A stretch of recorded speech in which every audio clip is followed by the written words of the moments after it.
Good evening, one and all. Today we are going to see lecture number 34. Today is 18th June 2023. We have already covered major portion of module number 5 in electric and hybrid vehicle elective. Today we are going to see parallel hybrid electric drivetrain design, and under that we are going to see the design of motor and the other drive parameters. Yesterday's lecture we have seen design of engine, design of PPS, what were the considerations for that. Before that we have seen generally the control strategies under parallel hybrid electric drivetrain. There are two control strategies: state of charge max and engine on off or thermostat control. So after yesterday's design consideration of engine and PPS, today we are going to see the last topic, that is design of electric motor and few other related drive parameters. All this can be found in the book of Ehsani, module 9, page number 267 to 274. What we are going to do actually is called as parametric design of drivetrain for hybrid electrical EHV vehicles. So parameters of a parallel hybrid drivetrain, generally we are considering torque coupling, comprises design of four things. Number one is engine power, electric motor power, gear ratios of the transmission, and power and energy capacity of the PPS. Among them we have already seen gear ratios and transmission design, and engine power, electric motor power and energy, all those things. But we are going to see electric motor power design in detail, and with that we are going to see single gear transmission, multi-gear transmission, exactly how they affect the vehicle performance. That we are going to see in today's lecture. So these four are the key parameters, and it exert considerable influence on vehicle performance and operational efficiency. But in initial steps, the drivetrain design, this parameter should be estimated based on vehicle performance requirement, that means requirement from the driver. So such parameters may also be refined by more accurate simulations. But initially, for coarse design parameter, for designing of the parameter in a coarse way, not in a very fine-tuned manner, we are going to see what are the formulas and how these parameters are designed. So in the coming discussion, as we have done in previous case, that is design of PPS, also we have assumed the same vehicle parameters. So the same things we are going to assume now also for this lecture. So we have assumed vehicle mass M of 1500 kg. This includes all the drivers, passengers, all the people together, the load inside the vehicle, and the overall vehicle weight. So together all these rings, they are maximum 1500 kg. Rolling resistance FR is assumed to be 0.01, air density rho is 1.205 kg per meter cube, front area AF 2.0 meter square, aerodynamic drag coefficient 0.3, drive wheel radius around 3 meter, but to be precise it is 0.2794 meter. Transmission efficiency from engine to drive wheel eta TE is 0.9, and remember this thing that transmission efficiency from motor to drive wheel eta TM is 0.95. The engine should be able to supply sufficient power to support vehicle operation at normal constant speed on both the flat road as well as on mild grade road without the help of PPS. So in this case we are assuming only how the engine is going to perform, how the engine is going to supply power to the motor, and engine and motor together, how they can take the vehicle forward on flat road as well as on mild grade road of 5% grade. So this is a third design. So previously we have seen engine design, we have seen PPS design. So today mainly we are going to see motor power design. So design of electric motor drive power. How can we design that? What are the parameters? What are the formulas? That we are going to see now. So in HEVs, the major function of the electric motor is to supply the peak power to the drivetrain. In motor power capacity design, acceleration and peak load power are the typical two parameters which are of major concerns. So it's difficult to directly design motor power from the specified acceleration performance because there are many interrelated parameters. So because we have two power sources and their maximum power relationship with the vehicle. So actually there are two power sources, that is power from engine, power from PPS. Among them, engine is directly coupled with the vehicle tires or wheels. Whenever there is a direct coupling, hence little bit change in the wheel speed actually directly affects the engine performance, because engine is directly coupled with the wheels in case of parallel hybrid electric drivetrain. In case of series, these two, that is engine and wheel, they were separated. There was no direct mechanical connection or coupling.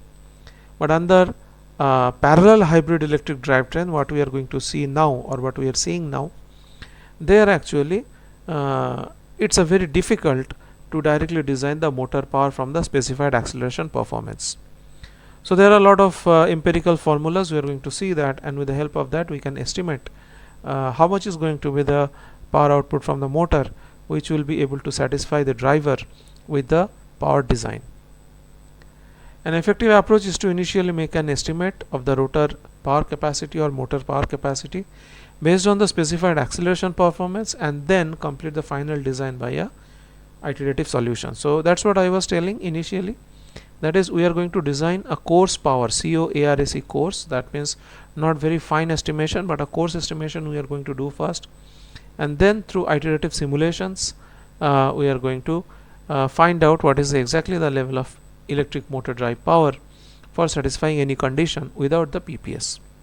So here the coarse power design technique we are going to show. So as an initial estimate or coarse estimate, one can assume that the steady state load means there are some constant load on the vehicle on flat road, which is rolling resistance and aerodynamic drag. So together they are called a steady state load, is handled by the engine, and the dynamic load, that is inertial load and acceleration, is handled by the motor. So this is the assumption. So there are two types of loads we are finding on the vehicle. One is rolling resistance and aerodynamic drag. This is called as a steady state load. Always they will be there with the vehicle. Dynamic load is inertial load and acceleration, because inertia and acceleration is not going to be constant. Depends on the road condition, depends on the traffic condition, depends on the demand from the driver. Sometimes driver wants to cross the whole distance in very shorter time. So this inertial load and acceleration is a dynamic load which depends on various factors like driver's demands, road condition, traffic condition and all. Sometimes they may be big, sometimes they may be small, but this rolling resistance and aerodynamic drag will always be there. So hence they are called a static load or steady state load, and dynamic load is inertia and acceleration. So mainly this dynamic load is handled by the motor, whereas the static load is handled by the, or steady state load is handled by the engine. With the assumption, that is, who is going to handle the steady state load and who is going to handle the dynamic load, with this assumption, acceleration is directly related to the torque output of an electric motor. The equation for acceleration and torque is given by Tm Itm eta Tm by R. R is the radius, effective radius, Tm is the torque, Itm is the motor current, eta Tm is the transmission efficiency. Delta M we have seen it's a proportional constant, M is the mass of the vehicle, dv dt is the acceleration. So we know that mass into acceleration is force. So left side also torque divided by R is force. I and eta, they are different kinds of parameters, but this T and R, they are mechanical parameters. Here also you are finding M dv dt mechanical parameters. So in this case Tm is the motor torque, so whichever is the driving motor, its torque is given by Tm. I subscript Tm is the gear ratio of the motor. So I'm sorry, I told it's current, but it is actually gear ratio of the drive wheels. It's a single transmission is assumed. Eta Tm is the transmission efficiency from the motor to the drive wheel. Delta M is the rotating inertia factor associated with the motor. So these are the four parameters in the left side. Tm is torque, Itm is the gear ratio from motor to drive wheel, eta Tm is the transmission efficiency from the motor to the drive wheel, so sometimes it is 90-95% and all. Delta M is the rotating inertia factor associated with the motor. So with this initial conditions, how the electric motor drive power is designed. So we are finding the same curve we have seen in the initial part of the lecture in module 1. X-axis is vehicle speed, y-axis is tractive effort, and here we are finding that there is a constant torque region till base speed VB, and after that there is coming the constant power region where the torque is reducing. So from 0 to VB speed, torque is constant. From VB onwards till the maximum speed here, the power will be constant and torque is reducing, that means speed will be increasing. So from 0 to VB it is called as a constant torque region, and VB to V max it is called as a constant power region or increasing speed region. So this is the tractive effort versus vehicle speed of electric motor driven vehicle. So using the output characteristics, this is the output characteristics, actually torque versus speed. Using the output characteristic of the electric motor shown in above figure, acceleration time TA from 0 speed to just 100 km per hour speed is assumed. So that is actually VF. VF is not actually final speed. VF is that specified speed 100 km per hour. So here actually we are defining what is meant by acceleration time. It is the time taken by the vehicle to accelerate from 0 speed till VF speed. VF is an intermediate speed which is generally 100 km per hour. So for this the power rating is expressed by the equation PM. So motor power for acceleration within the time TA, that is acceleration time, is given by delta m divided by 2 eta Tm into TA bracket Vf square plus Vb square. Here vehicle mass is equal to 1500 kg. It's a passenger car we have assumed. Maximum speed Vf is equal to 160 km per hour. Base speed Vb is equal to 50 km per hour. Final acceleration speed 100 km per hour. So in this Vf we are assuming Vf is equal to 100 km per hour. That means when we calculate TA, Vf is assumed to be 100 km per hour. Acceleration time is 10 seconds, delta t 0.95, delta time is 1.04. So if we substitute all these values in this PM equation, we are going to find the power required for acceleration within this time 10 seconds is equal to 74 kilowatt. So you have to understand this equation. So I can change this parameters and I can ask you to calculate PM sometimes. What is PM? PM is nothing but the power in the electric motor to produce the given acceleration. What is the acceleration? How much time it takes to go from 0 to 100 km per hour. So we are finding acceleration time is equal to 10 seconds. So if you substitute all this, TA 10 seconds, eta Tm of 0.95, delta m is 1.04, mass of the vehicle 1500 kg, Vf is 100 km per hour, and Vb 50 km per hour. All these things if we substitute, we are going to find for this acceleration within 10 seconds, motor power required will be 74 kilowatt.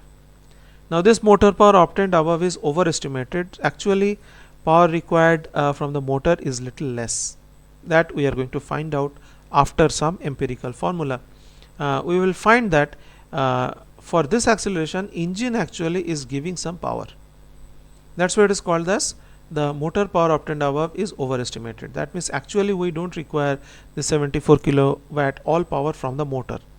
This 74 kilowatt will be supplied by engine and motor together.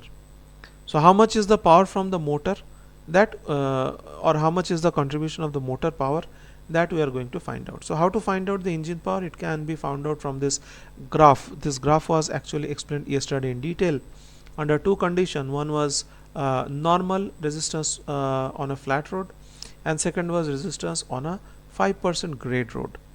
So for any given speed we could find how much would have been the resistance, and from there in which gear vehicle should be run and how much should be the power of the engine.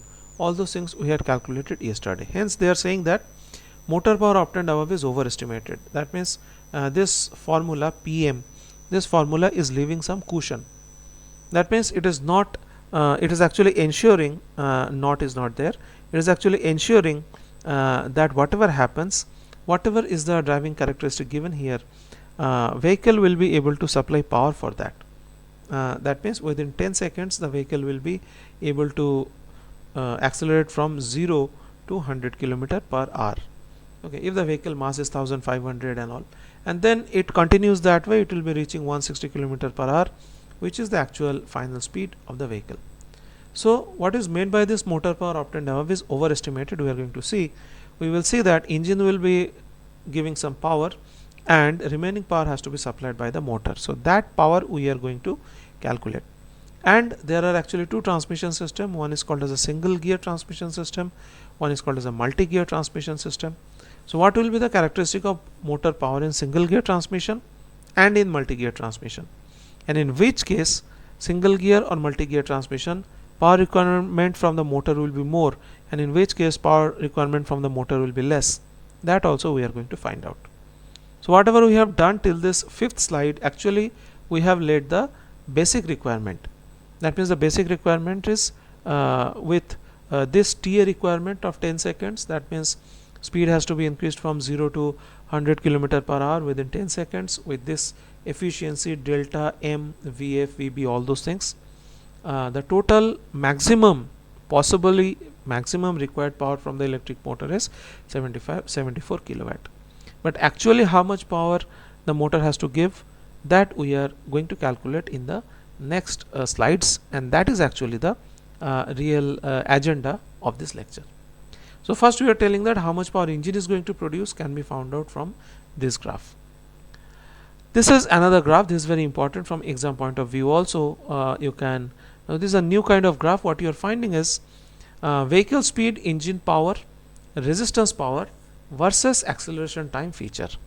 So x-axis is time, or you can say acceleration time. You are finding here between 0 to 10 what all things are happening. Okay, so you are finding that between 0 to 10 the vehicle speed. So this graph is vehicle speed.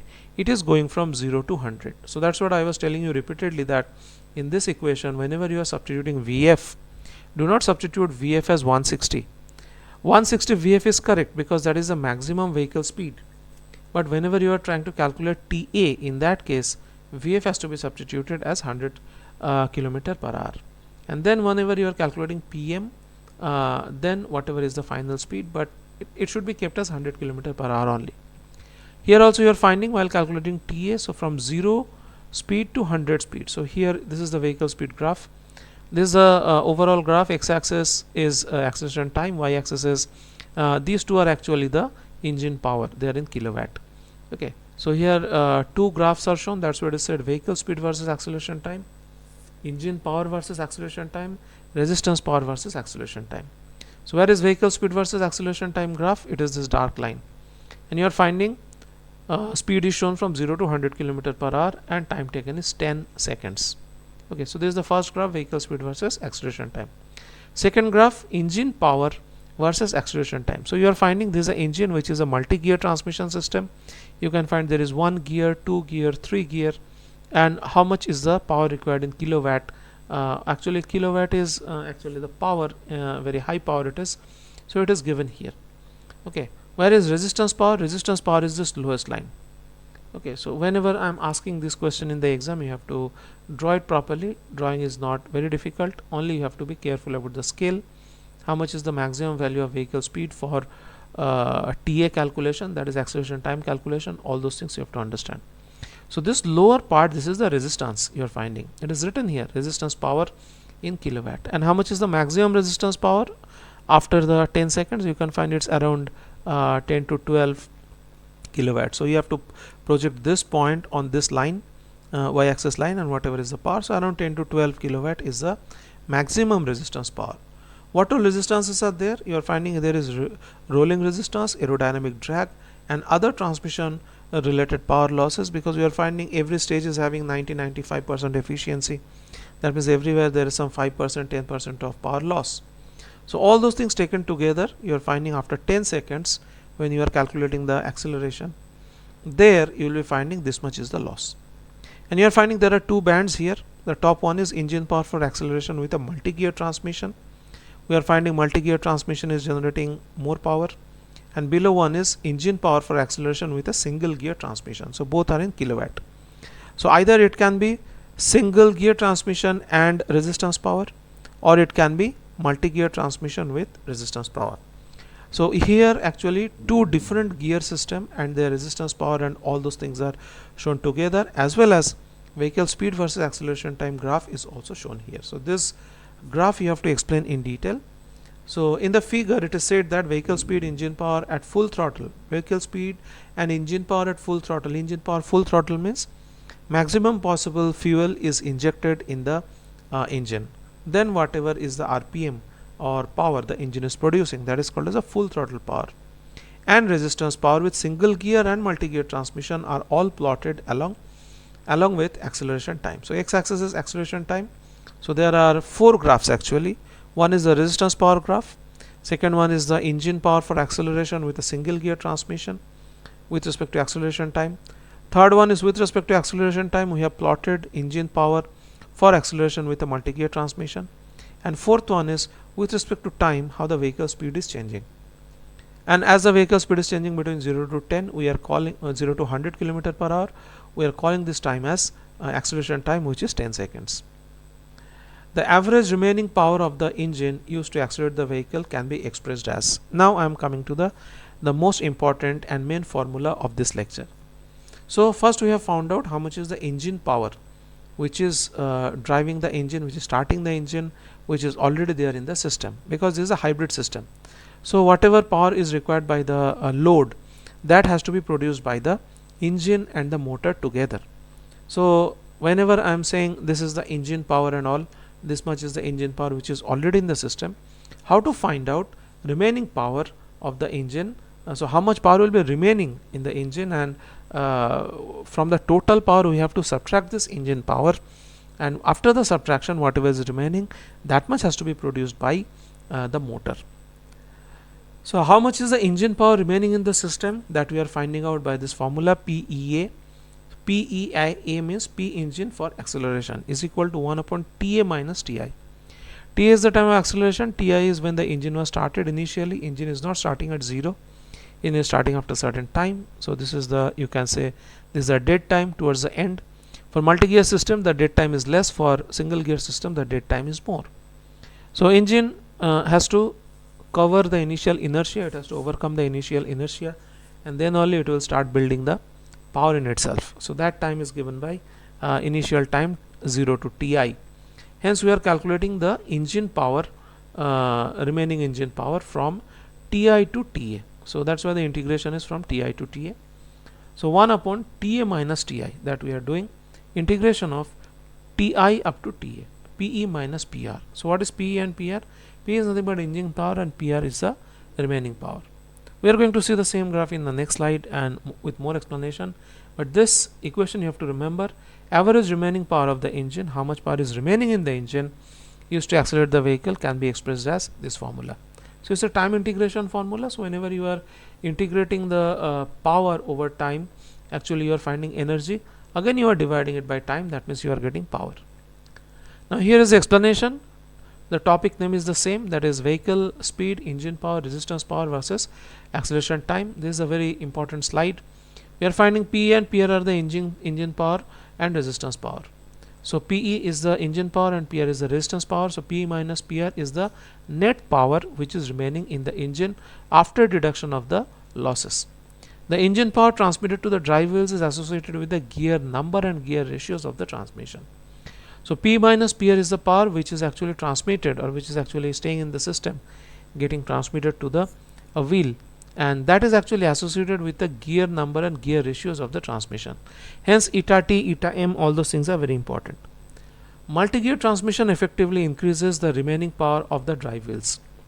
We are going to find this by calculation, that if it is single gear system, remaining power will be less. If it is multi-gear system, remaining power in engine will be more. That is what is said here. A multi-gear transmission effectively increases remaining power at the drive wheel, thereby reducing the overall motor power required for the acceleration. I think we have discussed this thing, that is for a multi-gear transmission system, the motor is generally smaller. For a single gear transmission system, the motor is generally bigger, because in case of multi-gear transmission system we find remaining engine power is more. That's why motor has to give little less power. We have found out that for acceleration, proper acceleration, we need 74 kilowatt power. Now I will be showing you how to calculate the remaining power in case of single gear transmission and multi-gear transmission. So from that 74, if you subtract this single gear transmission and multi-gear transmission respectively, we are going to find out what will be the motor power that the motor of the single gear and multi-gear transmission system has to supply. For that, again the same graph we have to see. So this graph we have already seen. there are actually 4 characteristics in this graph with respect to the time or acceleration time. First one is static resistance, that is resistance power, and this is the loss actually, this below graph. Next one is the engine power for acceleration with single gear system transmission, and then engine power for acceleration with a multi-gear transmission system. And for calculation of acceleration time, we need to have the vehicular speed from 0 to 100 km per hour. All those things are shown here. Now is coming the main conclusion from this graph and from this equation which is given above. So this slide is very important slide. So in this question, that when I will be asking that show the calculation for motor power calculation for parallel hybrid electric drivetrain. In that case, you have to draw this diagram, you have to show this equation, you have to explain this, what is P, what is PR, and from the below, from the empirical formula, you have to show that single gear motor will be requiring more power, or single gear transmission system has to generate more motor power than the multi-gear transmission system. Let us go through this paragraph. It is saying that from the figure we can find remaining power engine, remaining power in the engine in the above power required for overcoming the rolling resistance, aerodynamic drag with single gear and multi-gear transmission during acceleration. So from this figure we can find remaining power in engine above the power required for overcoming the rolling resistance, aerodynamic drag. That means whenever we are overcoming the rolling resistance and aerodynamic drag, then only we can generate traction. So how much is the power remaining over, that means above this resistance power? That will be the power required for generating traction in the vehicle for two systems, for single gear and multi-gear. Figure shows around 17 kilowatt of single gear and 22 kilowatt power for multi-gear transmissions are available for assisting the motor in acceleration. Now the 17 kilowatt and 22 kilowatt you can calculate from here. All the initial powers you know how much is P, you know how much is PR, TA, TI, all these things can be found out from the graph. You don't know it because I have not mentioned anything about TI, and TI can be taken almost equal to 0. But TI actually you are finding for single gear and multi-gear, there is a considerable time difference in TI. Okay, so if you substitute all these values, 1 by TA minus TI, PE minus PR, substituting all these values, we can find out how much is the power remaining in the system in single gear and multi-gear transmission. So that has been calculated, and you can directly take this value while writing the exam. You have to say that for single gear system 17 kilowatt will be the remaining power by the engine, and for multi-gear transmission system 20 kilowatt will be the power remaining in the engine. So what was the total required power for acceleration? Total required power for acceleration was 74 kilowatt. And we are finding this is a hybrid system. In hybrid system actually engine and motor together they generate the traction power. So for single gear transmission, engine is having 74 kilowatt already in the system. How much more will be the power that motor has to deliver? 74 minus 17, that is 57 kilowatt for the single gear transmission. So we needed 74 kilowatt for acceleration. Among them 17 kilowatt, 17 kilowatt, 17 kilowatt was already existing in the system by the engine. So how much the motor has to give, because this is a motor power calculation topic we are doing today. So 17 kilowatt was coming from engine. That means 74 minus 17, that is 57 kilowatt power has to be generated by a single gear transmission motor. Whereas in case of multi-gear transmission, we are finding that power remaining in the engine, or power remaining in the system due to engine, is little more. This is actually 22 kilowatt. In this case, what we will find is from the 74 we are going to subtract this 22, and we are going to find this is actually 52 kilowatt. That means 57 is greater than 52. That means we are finding that for multi-gear transmission system we require a lesser power from the motor. Hence initially when we started this hybrid topic, hybrid electric vehicle, we had made a comment that multi-gear transmission system requires smaller motor and single gear transmission requires bigger motor. Why that thing was told? Now you are getting the answer. So you are finding that for single gear transmission system 57 kilowatt has to be transmitted by the motor. For multi-gear transmission you are finding 52 kilowatt power has to be transmitted by the motor.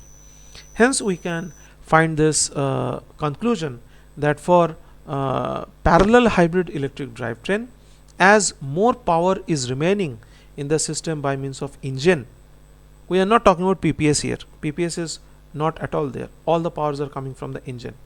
So we are finding that for multi-gear system, for parallel hybrid electric drivetrain, the power delivered by the motor has to be comparatively smaller. Hence, by a smaller motor, multi-gear system will run properly.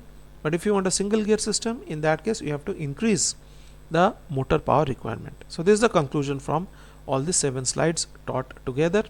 Again, you are finding the same slide for some 2 more conclusions. So when the power ratings of the engine and electric motor as well as the transmission are initially designed, so these are actually coarse calculation. That means these are not very fine calculation, they are rough calculations.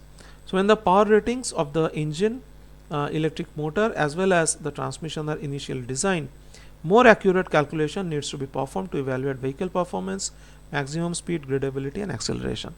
So what this 54 and 57, sorry 52 and 57, whatever we have got motor power, these are not very fine calculations, so they can further be improved with some more internal parameters like vehicle performance, maximum speed, gradability and all. But 52 and 57 are some coarse parameter that we have found in the initial stage for calculation of electric motor power in case of a parallel hybrid electric drivetrain. Conclusion is the maximum speed and the gradability can be obtained from the tractive effort and resistance versus vehicle speed graph plot. So this is the graph. Actually the maximum speed and gradability can be obtained from the tractive effort and resistance versus vehicle speed graph plot. So not this plot, this is for the acceleration. Whatever plot they are talking about is this one. This is actually tractive effort versus vehicle speed. So from here we can find out what is the actual value of maximum speed, which is called as VF max. Okay, so now after this motor power calculation, we are going to see some 2 more slides. Here they are talking about the gradability characteristics. So what is the name of the topic? Tractive effort and resistance on a slope versus vehicle speed. So tractive effort versus vehicle speed, resistance in a slope versus vehicle speed. This response curves are shown here. So you are finding here figure shows the design results for a passenger vehicle with single gear transmission. It indicates that the maximum gradability of the vehicle is above 42%. So what is that? You are finding that 42% means 22.8 degree.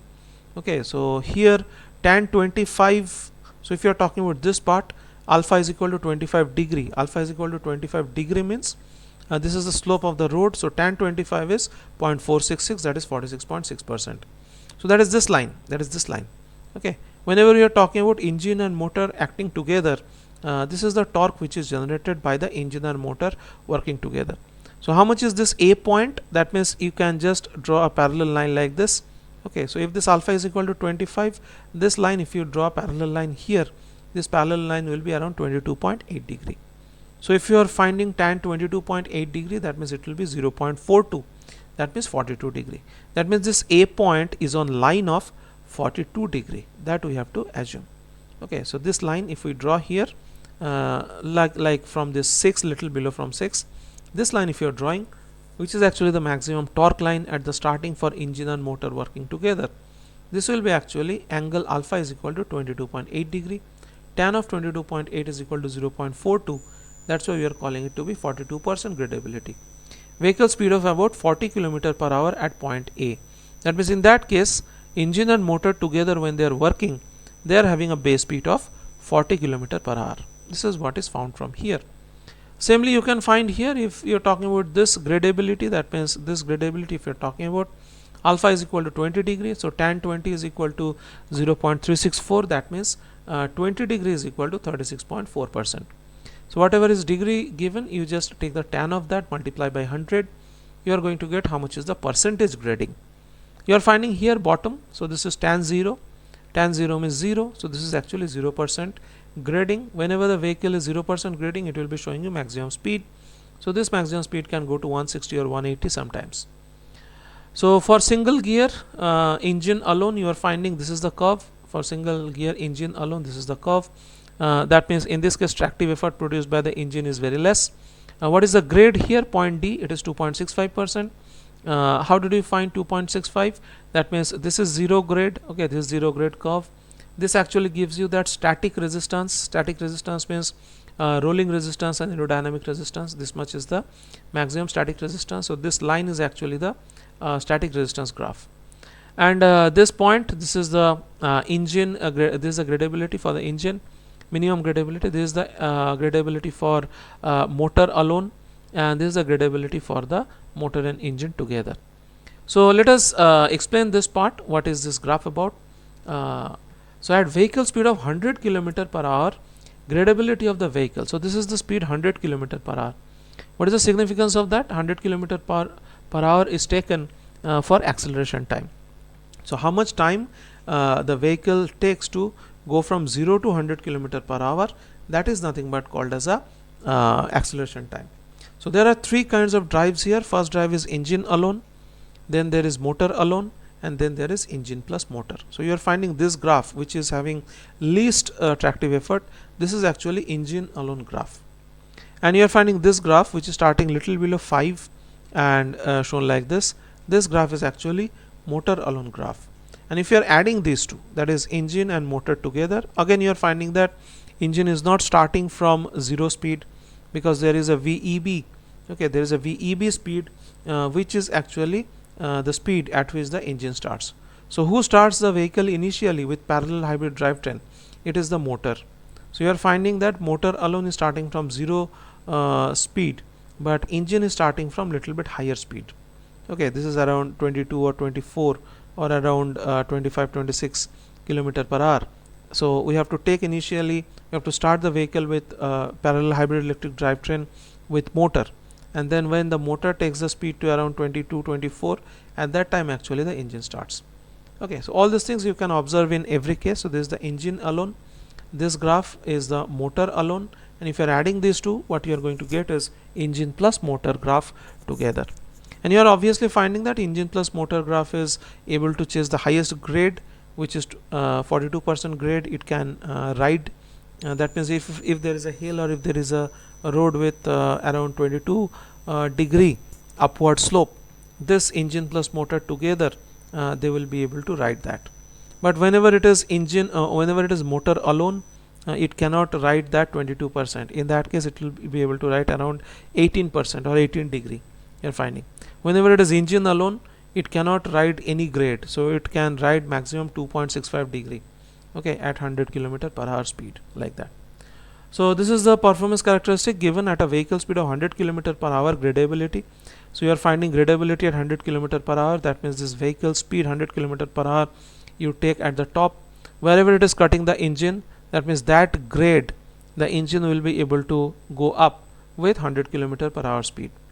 And if you are talking about motor alone, just take this 100 km per hour and just check where it is cutting this motor alone graph. You will be finding that 6 degree. Okay, 6 degree the motor alone will be able to climb. And if you are talking about this 100 km per hour speed, whenever we are using engine and motor together, which grade it will be able to ride, the answer is 10.28 degree. So all these things are shown here. That is vehicle speed of 100 km per hour, gradability of the vehicle with full hybrid. Full hybrid means engine plus motor and full throttle, which is given by point B, is 18.14 degree. So this degree is 18.14, and you are finding that this is 18.14%, and a degree is 10.28. So if you take tan of 10.28, you will find this is 0.1814, multiplied that by 100%, you are going to get this is 18.14 percent grade. Okay, whenever it is motor alone, that means the second graph, at 100 km per hour it can take on 5.91% grade, or which is 10.36%. And whenever it is engine alone, it will be able to take on 2.65 degree grade, which is 4.6%. Now there is another concept which is called as a maximum speed of the vehicle, which is shown by point E. Okay, it is around 160 km per hour with engine alone traction. So wherever this engine alone part, it crosses this maximum speed, it crosses this resistance line. Okay, so you are finding that this is the resistance line, or this is the 0 degree line. The 0 degree line, wherever it crosses this engine line, okay, these 2 points wherever they meet, this speed is called as a maximum speed of the vehicle, or VF max. So in this case we are finding VF max is equal to around 160 km per hour, so which is indicated by the point E. So actually we are trying to find out some more parameters apart from motor power. So motor power we have calculated, and we have found out that multi-gear transmission motor will have to deliver lesser power compared to single gear transmission motor. So apart from the motor power, what other things we can calculate or other parameters we can find out from the graphs that we are doing.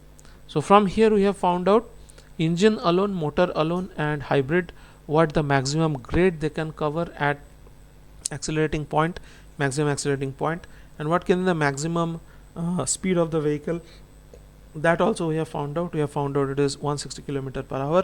However, if the engine and motor top speed can extend beyond this vehicle speed, that means we can take this speed increase. We can increase this maximum speed from 160 to 180, 200. For that, actually, we have to use the hybrid mode, and we have to use the multi-speed or multi-gear transmission system. Okay, so this 160 km per hour, it's by the engine, it is single gear transmission system. We can extend beyond this vehicle speed. The vehicle maximum speed in hybrid mode and motor alone mode can be extended further. So this is the maximum speed for engine alone, but motor alone and hybrid, these two can be extended. So here the maximum speed will be extended greater than 160. Now this is the last slide, and in this case also another very important graph is shown, which is called as acceleration time versus vehicle speed. So there are two graphs actually. You're finding this y-axis left side, it is called as acceleration time, y-axis right hand side, it is called as acceleration distance. Okay, so whenever it is accelerating, we are only talking that how much time required to take the vehicle from 0 to 100 km per hour. But in that case, how much distance it is covering, that is also shown here. Okay, so left side y-axis is acceleration time, right side y-axis is acceleration distance, and x-axis is actually vehicle speed. So acceleration time versus vehicle speed, acceleration distance versus vehicle speed, that response curve we are showing here.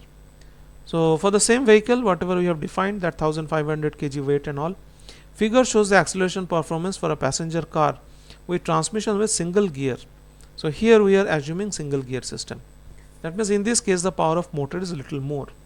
It indicates that 167 meter distance is covered in 10.7 seconds with accelerating the vehicle from 0 speed to a speed of 100 km per hour. Let us understand this. So this below curve, whichever is going up, okay, this is actually the distance curve. So it is shown here distance. This one is the distance curve which is riding up, but there is a crossing point, it is coming below. Okay, and what is this curve which is starting and going above and then coming below? This is nothing but the time curve. Okay, so this is time curve and above is the distance curve. So it is shown. What is the definition of acceleration? So is the time taken by the vehicle to go from 0 km per hour up to 100 km per hour.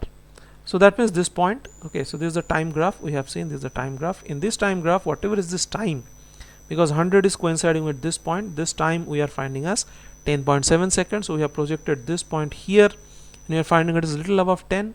So this 10.7 seconds. That means acceleration time for this system or for this vehicle is for this is a single gear transmission system. So acceleration time for this system is equal to 10.7 seconds. How?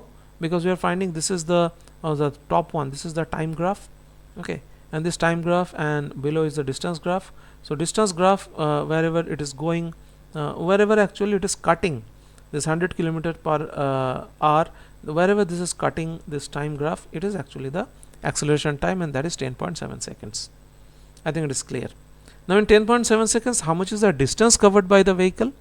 For that you have to extend the same projection on the distance graph, and you are finding this point. Okay, it is little above 150. So because this right side y-axis is nothing but acceleration distance, so above 150 it has gone. That's why it is a little bit more. It is 167 km. Okay, so we are finding that this vehicle, whatever is this vehicle, this is a single gear vehicle.